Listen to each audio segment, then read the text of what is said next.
we have a crisis in the world, tremendous crisis, and also crisis in our consciousness, in us. I see the urgency of change, radical revolution, mutation in the mind. I see it. It is necessary. There is complete quietness of the mind, and that which is silent has vast space. Only then that which is nameless comes into being. This is Urgency of Change, the Krishnamurti podcast.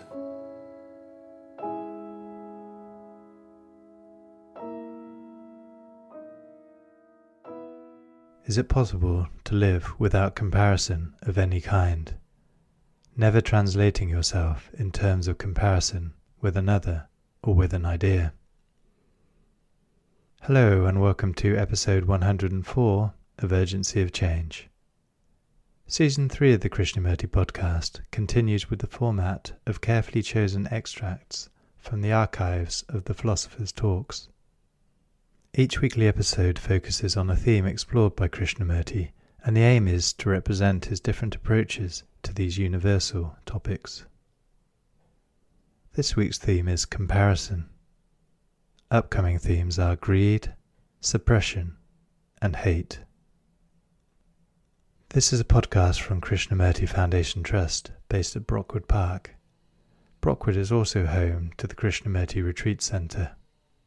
Situated in the beautiful countryside of England's South Downs National Park, the Krishnamurti Centre offers quiet retreats for those wishing to inquire into themselves in the light of Krishnamurti's teachings. Please visit krishnamurticentre.org.uk for more information. You can also find our daily quotes and videos on Instagram and Facebook at Krishnamurti Foundation Trust. If you enjoy this podcast, please leave a review on Apple Podcasts, which helps its visibility. This week's episode on comparison has 6 sections. The first extract is from Krishnamurti's 6th talk in Saanen, 1970, titled, "We are conditioned to compare." And one of our conditioning is comparison. Comparing. Not only with what you think is noble, or a hero, or a memory, comparing secretly within yourself with what you would like to be and what you are. The comparative, assertive pursuit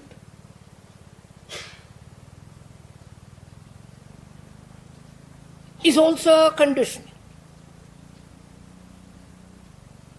And again, this is extraordinarily subtle.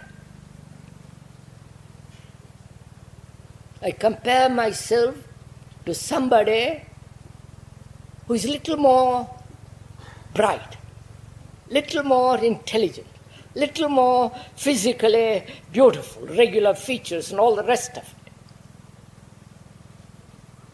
Secretly or openly. This constant comparative inquiry, soliloquy, talking to oneself.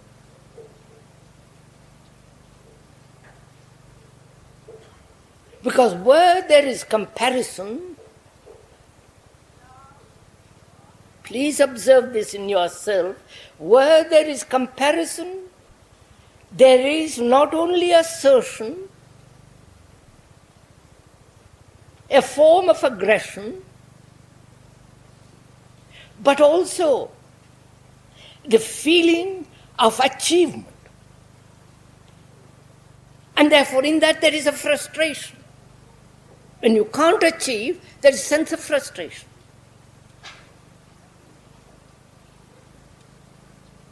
and a feeling of inferiority. I hope you are doing this as we go along.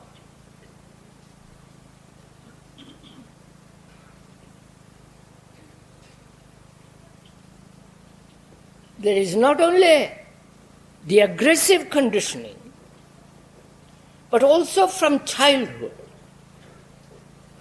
All our education, all our educational system is based on this. Compare. Getting more marks. Examinations. Comparing yourself with somebody who's much cleverer. The battle goes on. And in that comparison there is envy, jealousy, and all the conflict involved in that. Comparison implies measurement. I am measuring myself with what I think I am, with something what I think is better or bigger or nobler.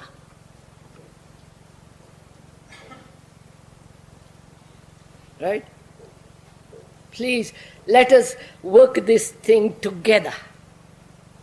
Not you listen and I talk. Let us, both of us, move together. Flow together in the comprehension of this. Because you will see our conditioning is so extraordinarily deep and so very subtle. And one asks, can the mind be ever free of this conditioning? Then there is the conditioning of society, the culture, the always measuring. As long as the mind has a measure, it must compare.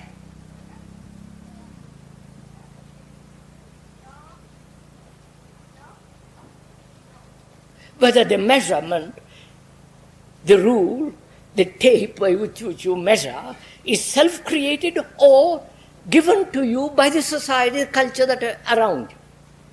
Do please go into this with me. You will see how extraordinarily fascinating, interesting this is.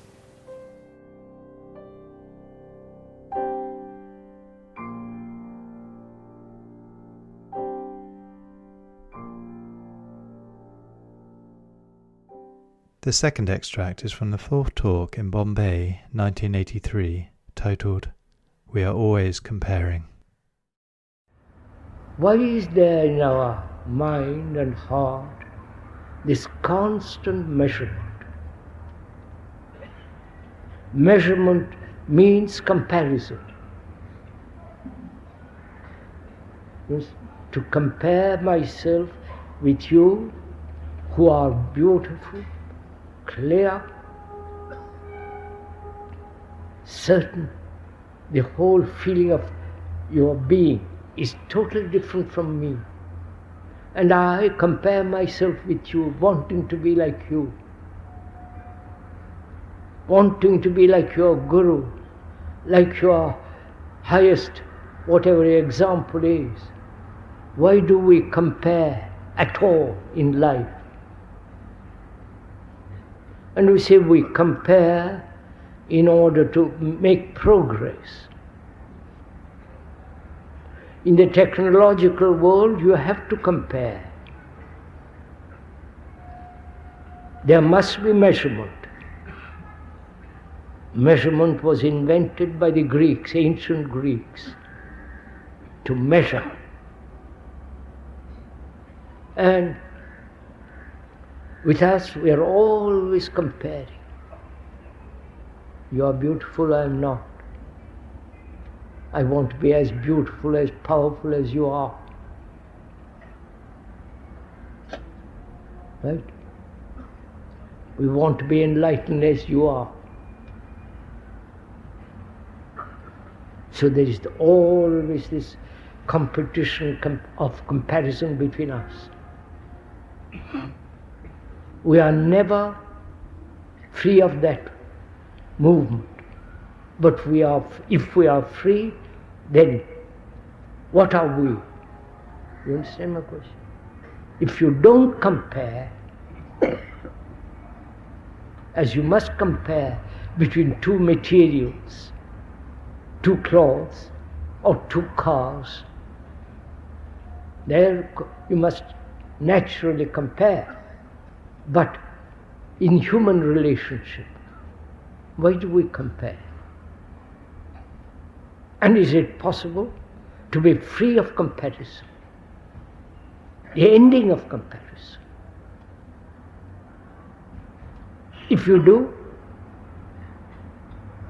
then you throw away a great burden that has no reality. Because then you are what you are. From there you can begin. But if you're always comparing, becoming somebody else, then you're fundamentally unhappy, anxious, frightened, and all the rest of it. So please ask the question of yourself whether you can live without comparison, without any form of measurement, which is quite difficult, because we are trained, educated, convinced that we are this, but we'll become that. The becoming that is a form of measurement. Right? To live without a single movement of measurement, that is part of meditation.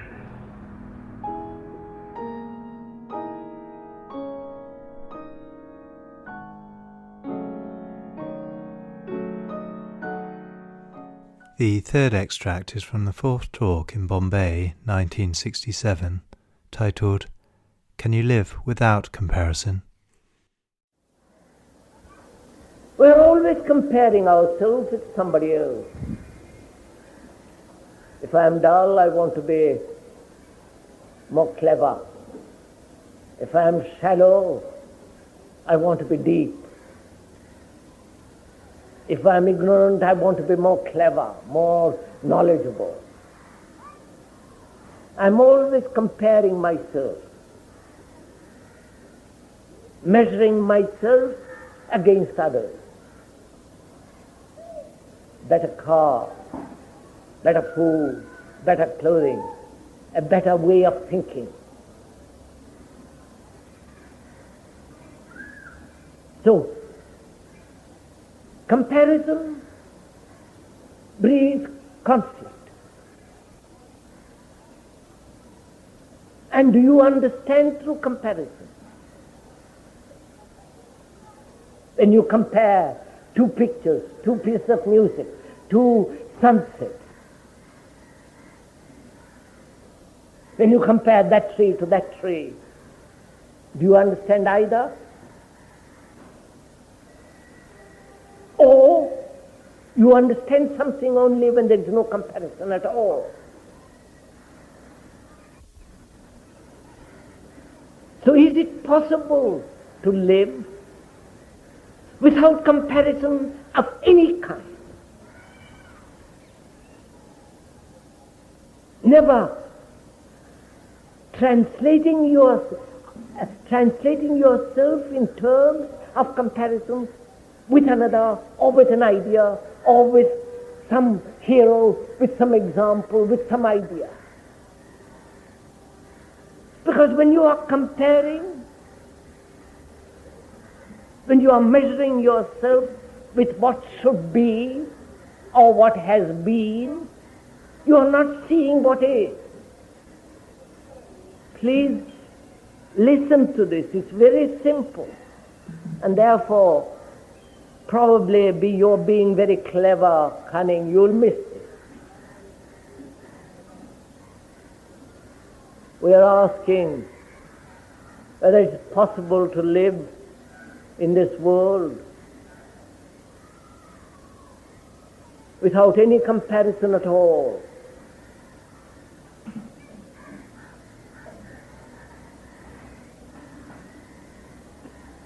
Don't say no.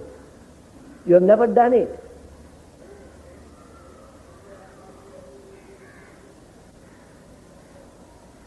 Don't say I can't do it, it's impossible. Because all my conditioning is to compare. Not only in school to compare this one boy compares with him another. And the teacher says, you're not as clever as the other. And so he destroys B when he's comparing B to A. He's actually destroying him. And so that process goes on through life.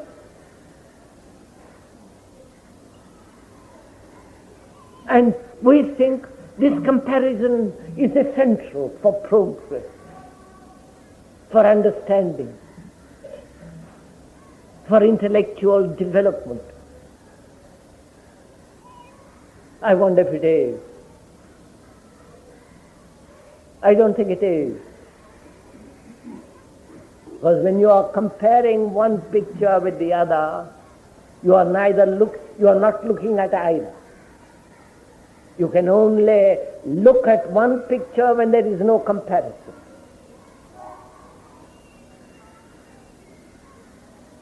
So in the same way, is it possible to live a life never comparing psychologically yourself with another? Never. With Rama, Sita, Gita, whoever it is. With the heroes, with your God, with your ideals.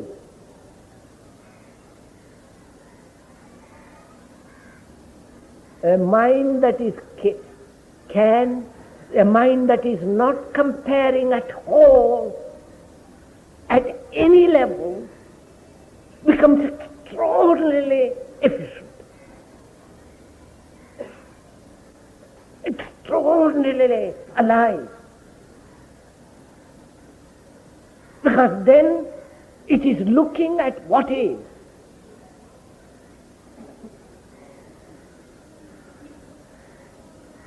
Look, sir,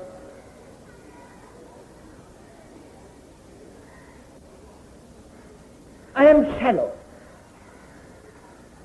I compare myself with another who is supposed to be very deep and very capable and, all deep, profound in his thinking, in his way of living.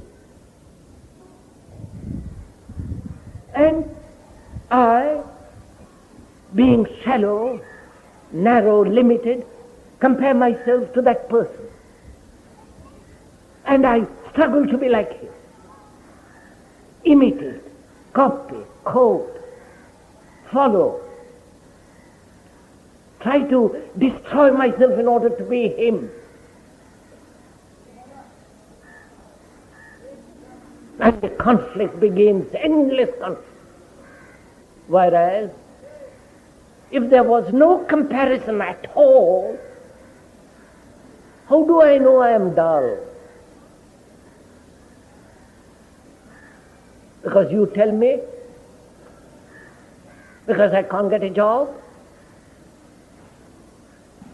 Because I am no good at school? How do I know I am dull? If there is no comparison at all. Therefore, I am what I am. I am that state from which I can move, I can discover, I can change. But when I am comparing myself with another, the change will invariably be superficial. Please do listen to all this It's your life. Whereas, if I have no comparison,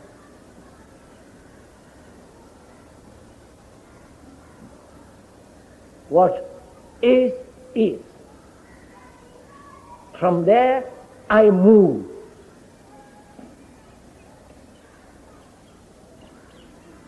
And this is one of the fundamental principles of life, that modern life has conditioned man to compare, to compete, to struggle, endlessly caught in battle with himself, with another. So, I can only look at what is when there is no comparison.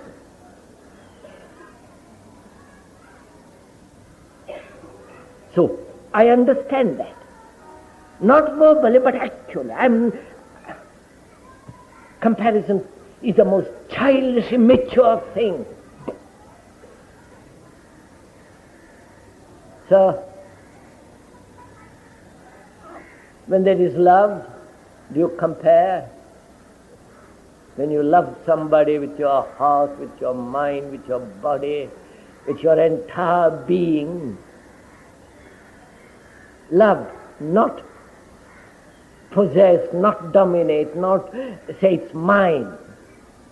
When you love somebody, is there any comparison?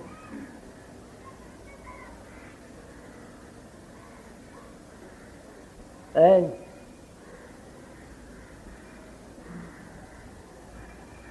when there is no comparison, then you can look at what is.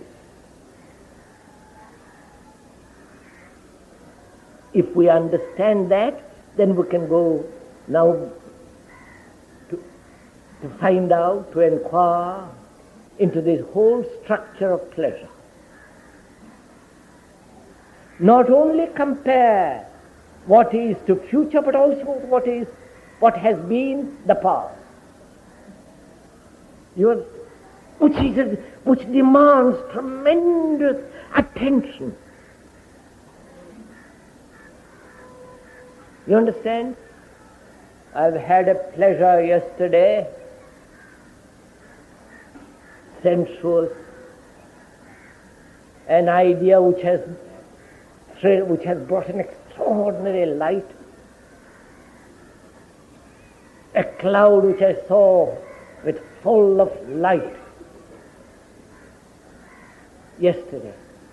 Now I don't see it at all. And I want that back. So I've compared the present to what has been. And I'm going to compare the present with what should be. It is extraordinarily, it requires extraordinary intelligence and sensitivity to be free of this comparative evaluation. And that one must have completely. Then only one can look. Then only one can really understand. Then you see, you have passion. Then you have energy to pursue what is.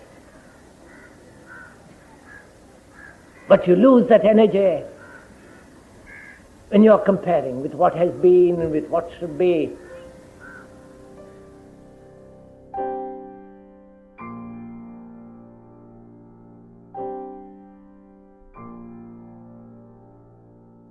The fourth extract is from the second talk in Rajghat, 1974, titled, What Happens When There Is No Comparison? Is it possible never to compare yourself with another, which is measurable?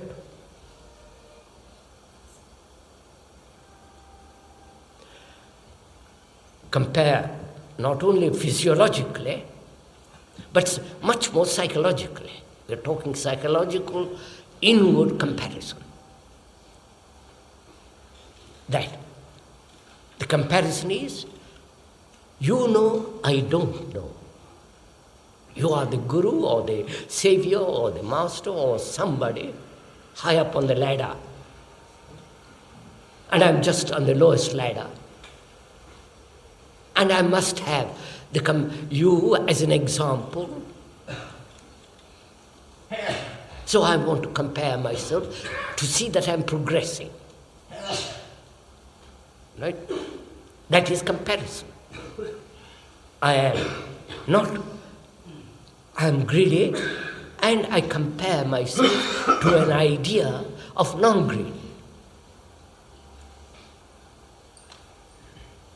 And having established an ideal, a pattern of behavior or a pattern of conduct, I compare myself all the time. And that's called growth, progress, evolution, and all the rest of it. That word progress is rather interesting. I was told the other day, the word originally meant to enter the enemy's country fully armed. You understand me? You don't smile at it, do you? So, can one live that way? Not only intellectually, but in relationship. Because life is relationship.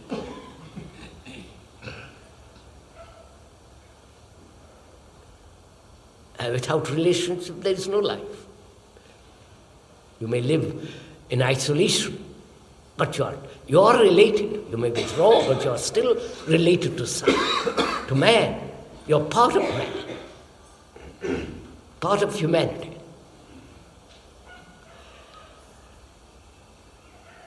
Can one, in daily life, in all kinds of relationship, live a life in which there is no comparison?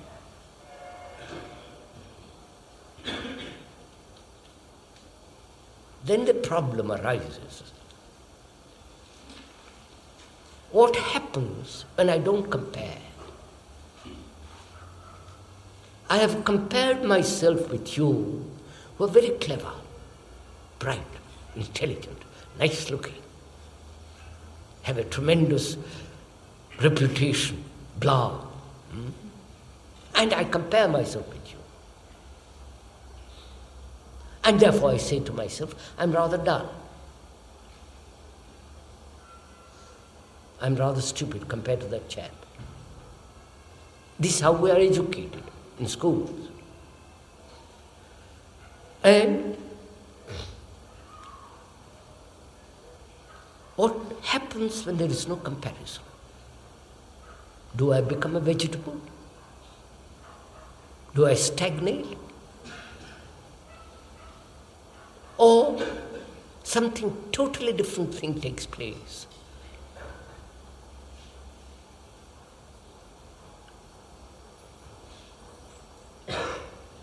You try it now, please, as I'm talking.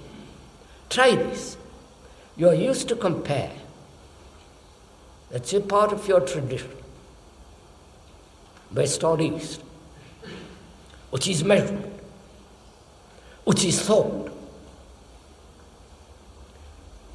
And as you are listening now, try to find out what happens if you don't compare.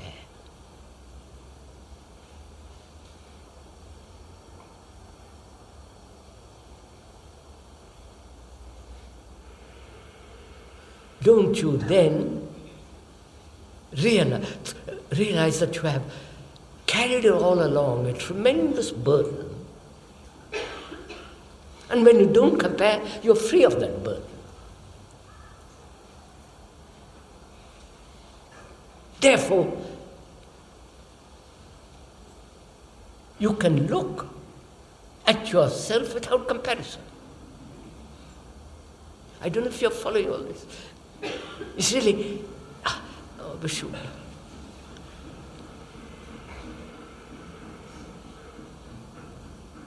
So what you are, not what you should be or what you have been or what you will become, but actually what you are. Which means, when there is no comparison, you don't know what you are.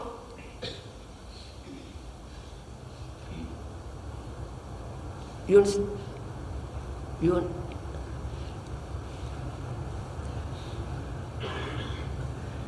Right?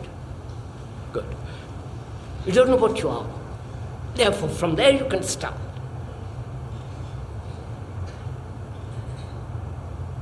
I don't know what I am, but I'm going to find out.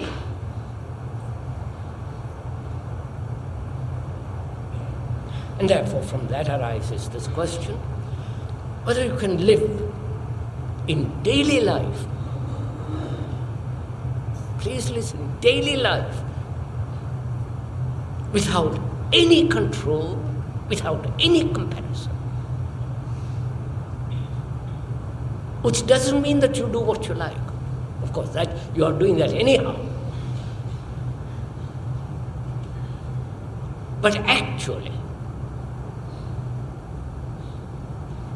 to live without a single direction, which is to control. Right? This demands a skill in action, which is an art to be learned. And in the very learning of it is its own discipline. You don't bring a discipline upon it, but in the very observation of how to live without control, itself brings its own order. You understand? Huh?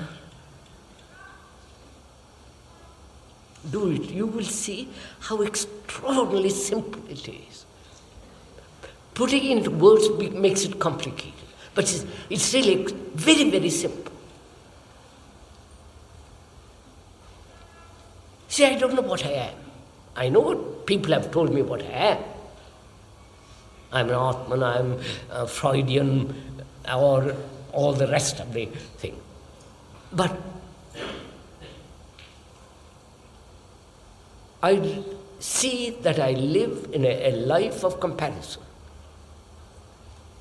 And when I don't compare, I am at a loss.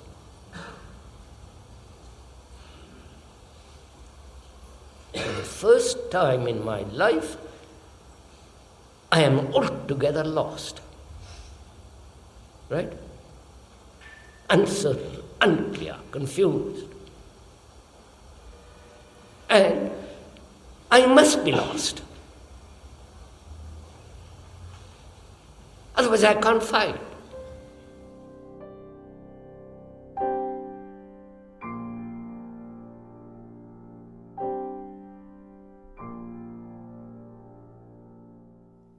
The fifth extract is from Krishnamurti's third talk in Ojai, 1982, titled, Where There Is Comparison, There Must Be Fear. So, what is fear? What are the contributory factors that bring about fear?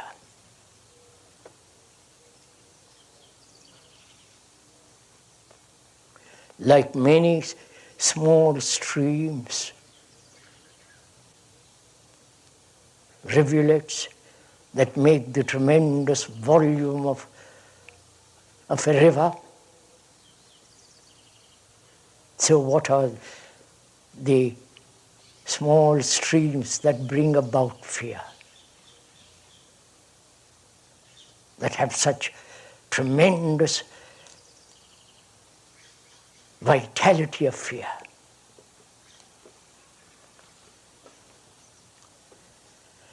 Is one of the causes of fear comparison.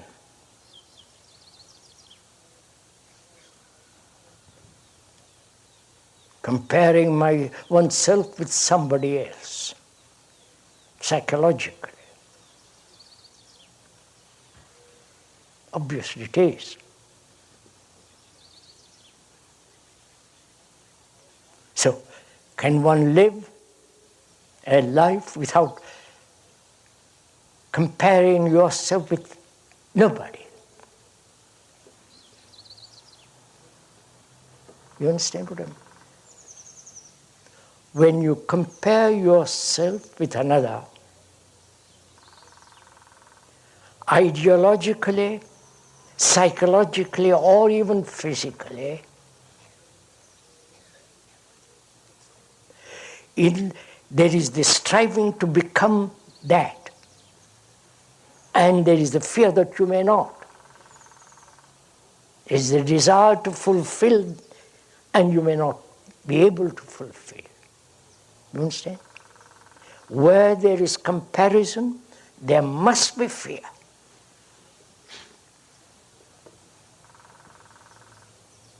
And so one asks, whether it is possible to live without a single comparison. Never comparing.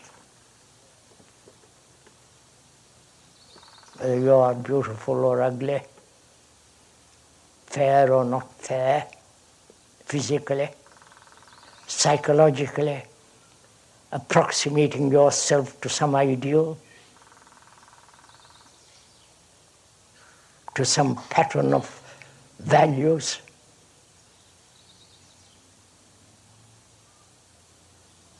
There is this constant comparison going on.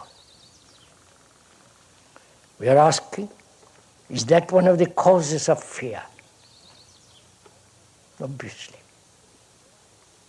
And where there is comparison, there must be conformity. There must be imitation, inwardly. So we are asking, is comparison,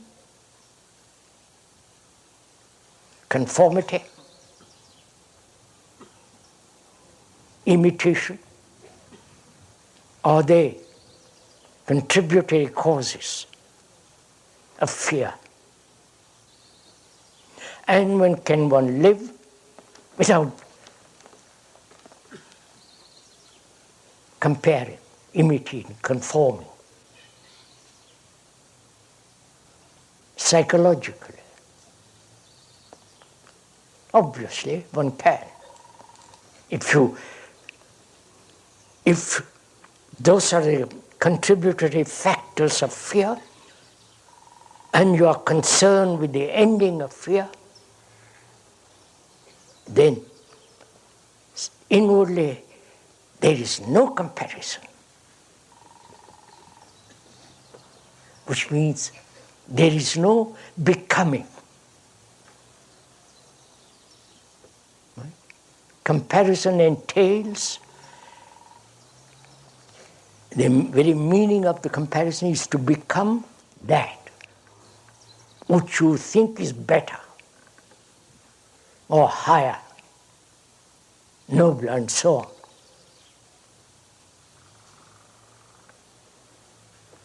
So, comparison, imitation, conformity, which is becoming, is that one of the factors, or the factors of fear?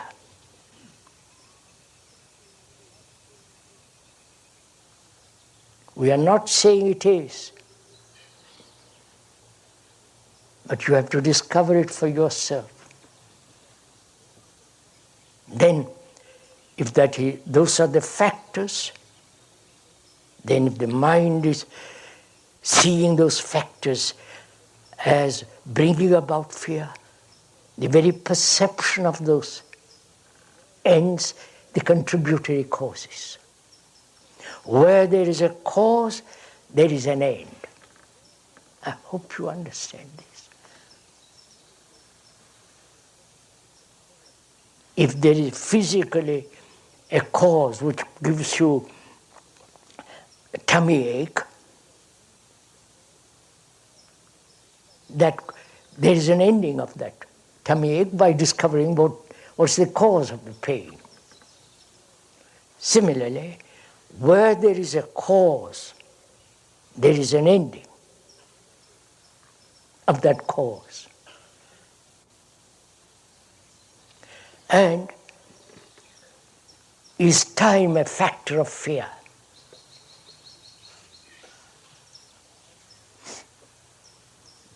That is, time as of the things or incidents or happenings that have taken place in the past, or that might happen in the future,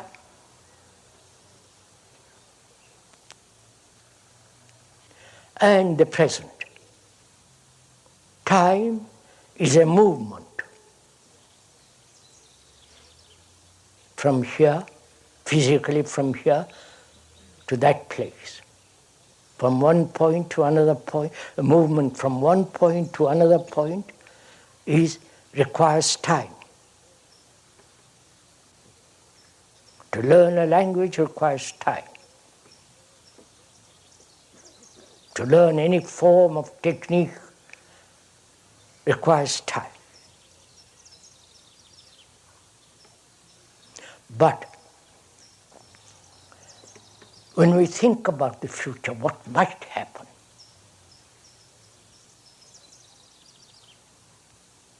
I have a job, I might lose it. My wife might run away, leave me. Future.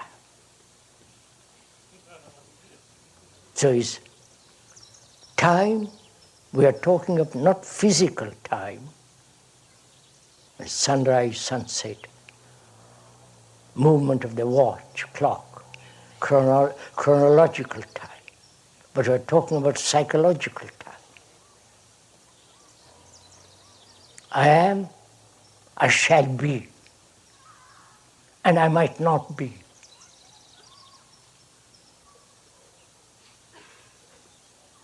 So, is time a factor of fear?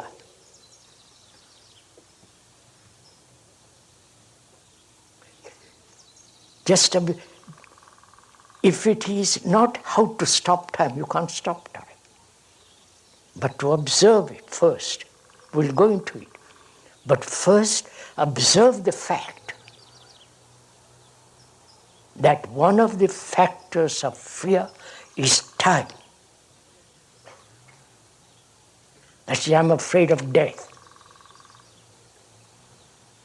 That's in the future.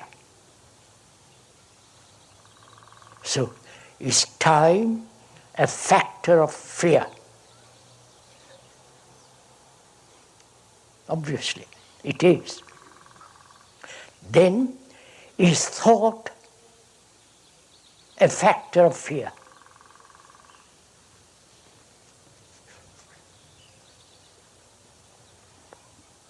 You understand all this? We said there are various contributory causes of fear. Comparison, imitation, identification.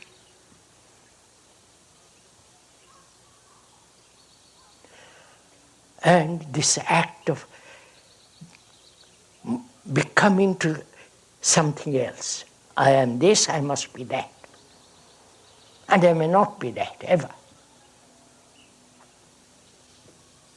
And is time a factor? in the movement of fear? Obviously it is. There is a distance between now the living and the dying, a distance from this point to that point. To move from this point to that point is fear, right? Time is fear. So, next we are asking, is thought fear? It's very important to find out. Is thought the root of fear? Time is the root of fear, obviously, as comparison and so on. And is thought also the root of fear? So, is not time and thought, are they not together?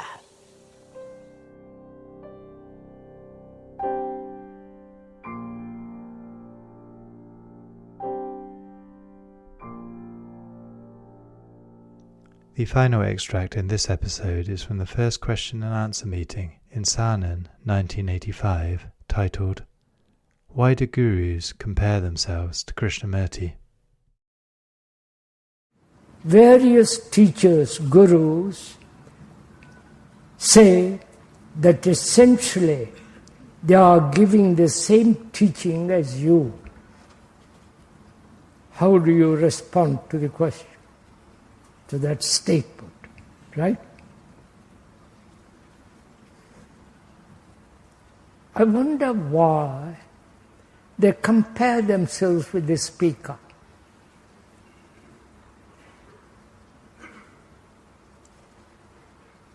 I wonder, one questions why they should even consider that what the speaker is saying is what we are also saying. Why do they say these things? I know this is a fact. Both in India, Europe, and in America, there are various trumped-up gurus, various groups say, yes, we are also going to the same thing along the same river as you are doing.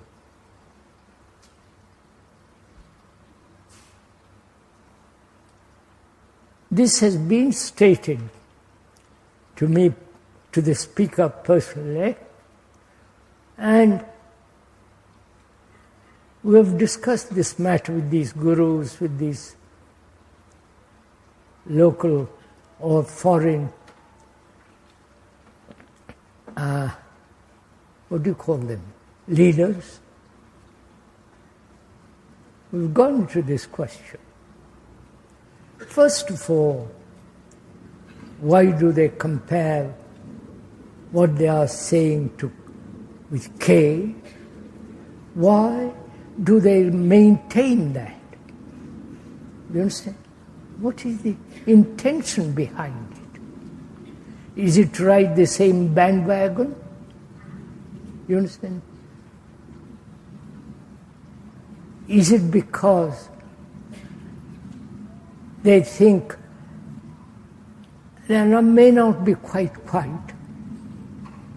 but by comparing themselves with K, they might become quite.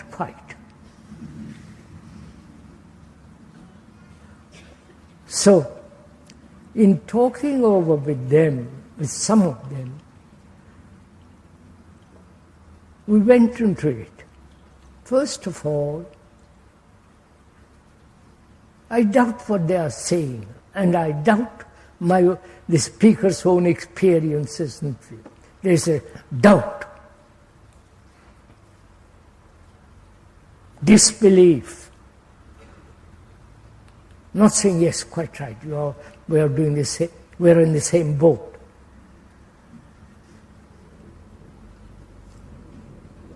So, if we could approach this question with doubt, with a certain sense of skepticism on both sides. Those who say we are along the same, rowing the same boat on the same river, perhaps they are far ahead, the speaker is far behind, but it's still the same river. So in speaking with them, as the doubt, question, demand. And as you push further and further and further, deeper and deeper, they come to an end. And at the end of it, the speaker has heard many of them. What you say is perfect, is the truth. Your embodied truth and all that business. So they say, etc. And they salute and go away saying, we have to deal with ordinary people, so this is only for the elite. I said, double nonsense. You understand? So, why do we at all compare not only between various, my guru is better than your guru, right? Why can't we look at things as they are? Questioning, doubting, asking, demanding, exploring, right? Never saying our side is better than your side, or this side is better than that side, or that we're all doing the same thing. The other day I heard saying, what you're speaking, so am I speaking. What's the difference? I said, none at all. We use the same language, English or French, little bit of Italian. We use the same language. But the content, the depth that lies behind the word may be quite different. We are so easily satisfied with explanations, with descriptions, with sense of, all the eclat, all the glory, all the paraphernalia. And we are impressed by all that. Our brains don't work very simply. That's one of my questions I would like to ask you. Have you watched, seeing how your brain works? Watch, as an outsider, watching your brain in action. You understand? Have you ever done it? Or the brain is carrying on in its old habits, beliefs, dogmas, rituals, or business, and so on, just mechanically carrying on. If I may ask, is your brain like that?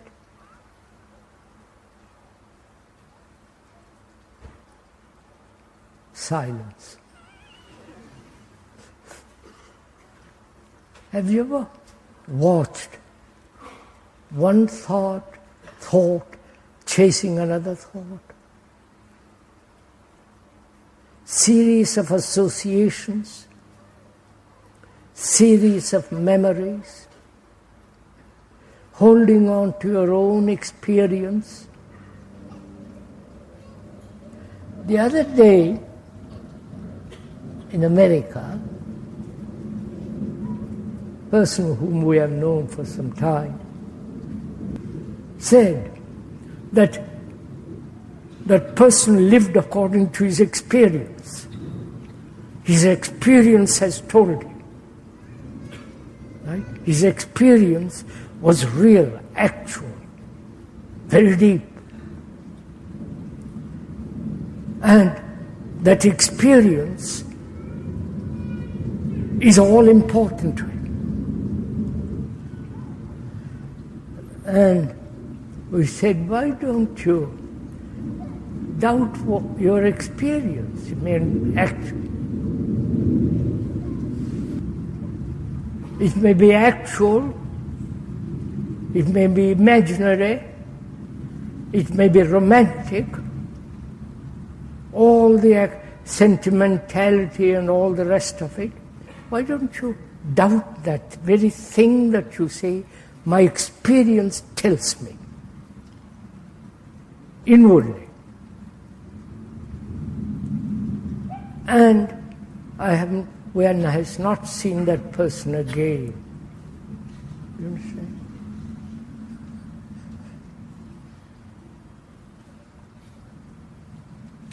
So, is it not necessary to be aware of all these things? Why they compare? Why they say we're all in the same boat? We may be in the same boat. Probably we are, all of us. But why assume we are in the same boat with you? You understand? Is it the desire to, I don't know, you know all about it, don't you? So can we not accept any guru, any leader, including especially the speaker? Never accept anything psychologically except that we have watched ourselves in our relationship, we watched our speech, the voice, the tone of the voice, the words we use, all that. Can one be all day or some time of the day be aware of all that? And then perhaps you don't need any guru, any leader, any book, including that of the speaker. Then there's something totally different takes place when one is really attentive